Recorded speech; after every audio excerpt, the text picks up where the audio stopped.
এই প্রথমবার mini chicken Sharma বানিয়ে সবাইকে খাওয়ালাম। দেখতে যেমন লোভনীয় হয়েছে, খেতেও ভীষণ মজার হয়েছে। চিকেন শর্মা এর আগে আমি কখনো বানাইনি, আজকেই প্রথমবার বানালাম, তাই ভাবলাম রেসিপিটা আপনাদের সাথে শেয়ার করি। প্রথমে আমি পরিমাণ মতো ময়দা নিয়েছি, সাথে 2 চামচ চিনি অ্যাড করেছি। এরপরে 1.5 চামচ ইস্ট দিয়েছি, সাথে লিকুইড দুধ দিয়ে দিলাম। গুঁড়া দুধ আমি জাল করে ঘন করে নিয়েছি। তারপরে এখন এই ডোটা তৈরি করব। স্বাদ মতো লবণ দিয়ে দিলাম, সয়াবিন তেল দিয়ে দিলাম। এরপরে অল্প অল্প করে দুধ দিয়ে আমি ডোটা ভালোভাবে বানিয়ে নিয়েছি।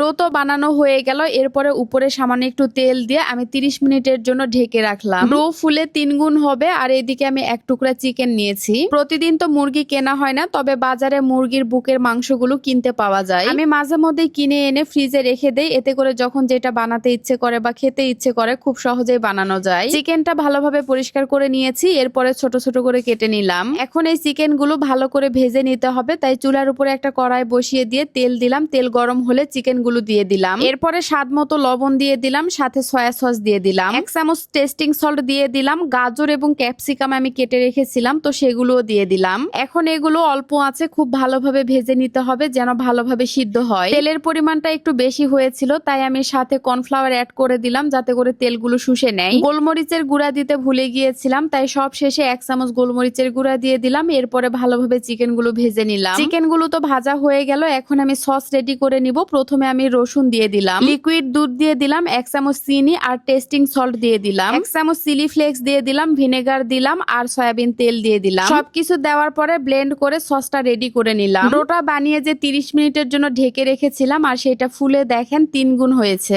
ঘন্টাখানেক রেখে দিলে কিন্তু আরো বেশি করে ফুলে উঠতো। চাইলে কিন্তু এটা দিয়ে নান রুটি বা পাউরুটিও বানানো যাবে। যাই হোক, ডোটা ভালোভাবে ম্যাশ করে আমি বড় করে একটা রুটি বানিয়ে নিলাম। রুটিটা আমি মোটা করে বানিয়ে নিয়েছি। এরপরে একটা কাপ দিয়ে আমি ছোট ছোট করে গোল করে কেটে নিচ্ছি। এভাবে আমি রুটি বেলে সবগুলো একে একে গোল করে কেটে নিয়েছি। বাইরে থেকে কোনো কিছু কিনে খেতে একদমই ইচ্ছে করে না। বাসায় যে কোনো জিনিস নিজে হাতে তৈরি করে খাওয়া যেমন স্বাস্থ্যসম্মত, তেমনই খেতেও ভালো লাগে। ফ্রাই প্যানে সামান্য একটু তেল ব্রাশ করে এগুলো এখন আমি একে একে ভেজে নিচ্ছি। চুলার জালটা একেবারে লো হিটে রাখতে হবে, নইলে নিচে পুড়ে যাবে। প্রথমগুলো একটু বেশি করে ভাজা হয়েছে, তবে দ্বিতীয়বার যেগুলো দিয়েছিলাম সেগুলো কিন্তু সুন্দর করে ভাজা হয়েছে। এগুলো ভাজার সময় এত সুন্দর একটা গন্ধ বের হয়েছে, মনে হচ্ছে এভাবেই সবগুলো খাওয়া যাবে। সবকিছু তো রেডি করে নিলাম। এখন একে একে শর্মাগুলো আমি বানিয়ে নিব। যে সসটা বানিয়ে রেখেছিলাম সেগুলো চিকেনের মধ্যে দিয়ে ভালোভাবে মিক্সড করে নিলাম। এখন এই চিকেনগুলো গোল রুটিগুলোর মধ্যে দিলেই কিন্তু শর্মা রেডি। যেহেতু মোটা করে এই ছোট ছোট রুটিগুলো বানানো হয়েছিল, একটা ছুরি দিয়ে আমি মাঝখানে কেটে নিয়েছি। এরপরে চিকেনগুলো মাঝখানে দিয়ে দিলাম। খুবই সহজ একটা কাজ, এভাবে সবগুলো আমি বানিয়ে নিয়েছি।